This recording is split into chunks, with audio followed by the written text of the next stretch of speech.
పశ్చిమ గోదావరి జిల్లా పాలకొల్లులో 100 పడకల ప్రభుత్వ ఆసుపత్రిని రాష్ట్ర జలవనరుల శాఖ మంత్రి నిమ్మల రామానాయుడు ఆకస్మికంగా తనిఖీ చేశారు.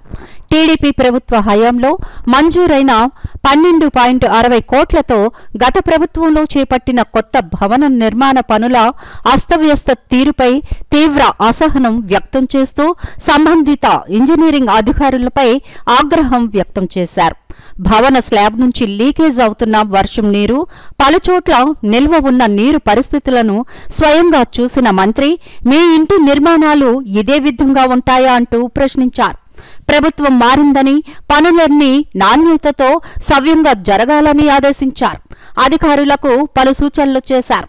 పాత ఆసుపత్రిలో బాలింతలను పలకరించి శిశువులను ఎత్తుకుని ముద్దాడారు. సమస్యలను అడిగి తెలుసుకున్నారు. అధికారులకు పలు సూచనలు చేశారు. మరి ఏదైతే ఈ యొక్క వైఎస్ఆర్సీపీ వాళ్ళ ప్రభుత్వ విధ్వంసానికి ఎక్కడో అమరావతి లేకపోతే ఎక్కడో పోలవరము లేకపోతే ఎక్కడో ప్రజావేదికో కాదు, మన పాలకులలో కూడా వాళ్ళ విధ్వంసానికి ప్రత్యక్ష సాక్ష్యాలుగా మరి ఏదైతే ఆ నూతన భవనం ప్రభుత్వాసుపత్రి భవనం కానీ మొన్ననే మేము చూసాం, ఏదైతే బొండాడు వెంకటరాజగుప్త కళాక్షేత్రం కానీ ఇట్లా వాళ్ళ విధ్వంసానికి ఎట్లా ప్రతి ప్రాంతంలోనే ఎట్లా బలైపోయాయి. పాలకొల్లు ప్రభుత్వ ఆసుపత్రిని 50 పడకల ఆసుపత్రిని మళ్ళీ 100 పడకల ఆసుపత్రిగా పెంచుతూ 12,60,00,000 రూపాయలు కొత్త భవనం నిర్మాణం కోసం ఆ రోజు 3 సంవత్సరాలు తిరిగి ఆ నిధులు మంజూరు చేసుకుని 100 పడకల ఆసుపత్రిగా దీన్ని అప్గ్రేడ్ చేసుకోవడం జరిగింది.